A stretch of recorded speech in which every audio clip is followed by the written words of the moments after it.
Hello, Cheryl Baldwin here, and I wanted to continue our talks about how can we encourage our children to get along. And I think this is the last one, unless something else comes to my mind. But a very important one, and it's one that I don't think that most of us realize how really, really big it is.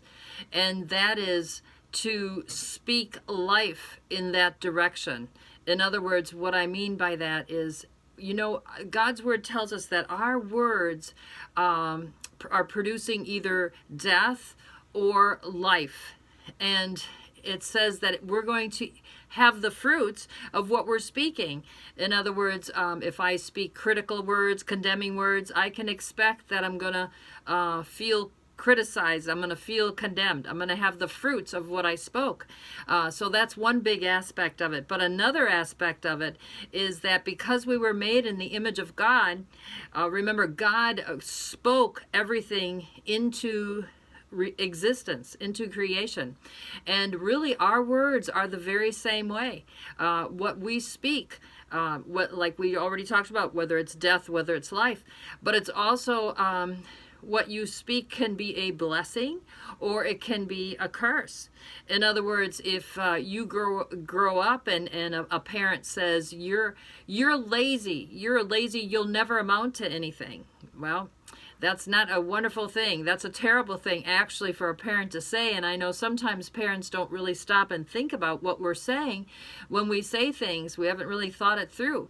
I heard that back in the day, certain I think it was Dr. Spock, somebody had told parents that if they would say the negative to their son or daughter, then the son or daughter would naturally do the opposite. So they would tell them, you're lazy, you'll never amount to anything, with the thought that, and when they grow up, they'll want to prove you wrong, so they will amount to anything. Well, that's really not the truth.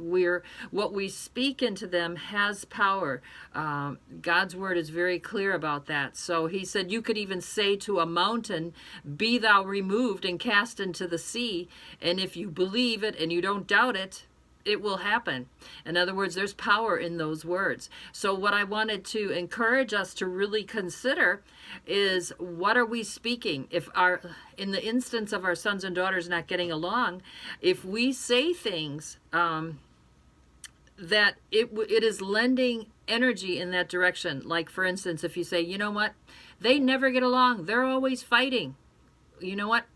We just spoke that. We just put some energy in that direction that we don't want to do. We don't want to say stuff like that.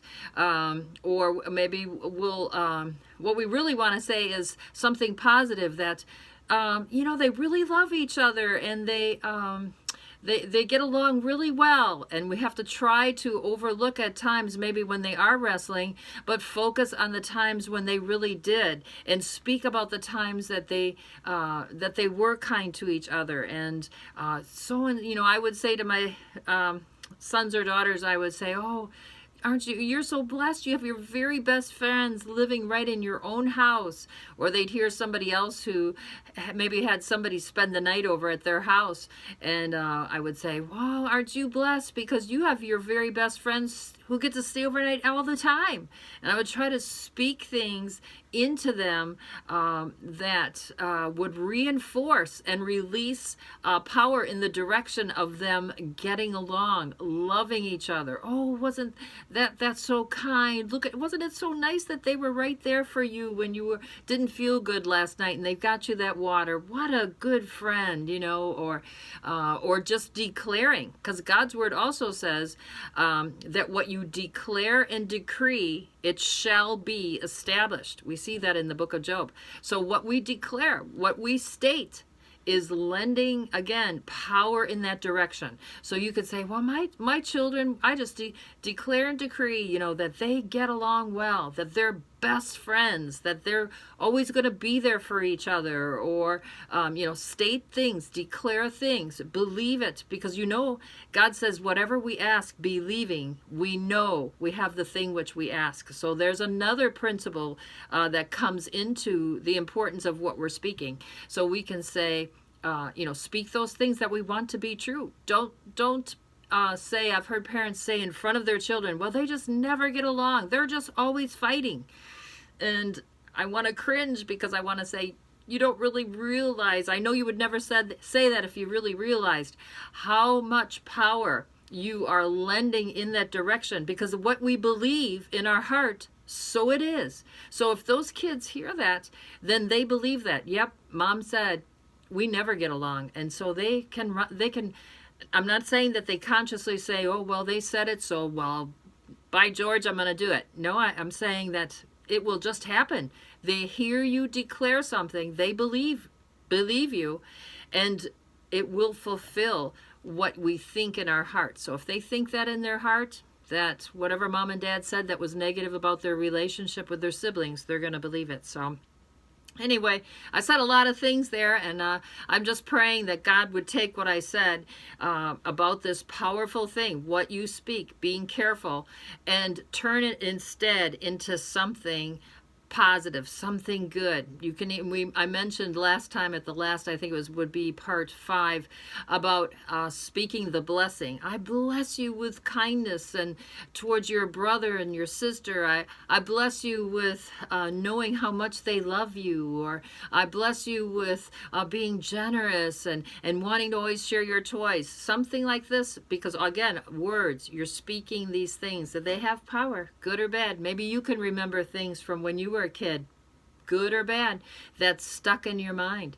And when we assimilate that, remember, as a man thinks in his heart, so is he. So we have to be really careful of our words. May God just give you wisdom about that, and start this day forward saying, Father, give me creative ways that I can speak life, that I can speak good things and kindness to my sons and daughters, so that they could be each other's best friends. Remember, God's word says, there is one that sticketh closer than a brother. Of course, he's talking about Jesus there, but what is he saying? Closer than what?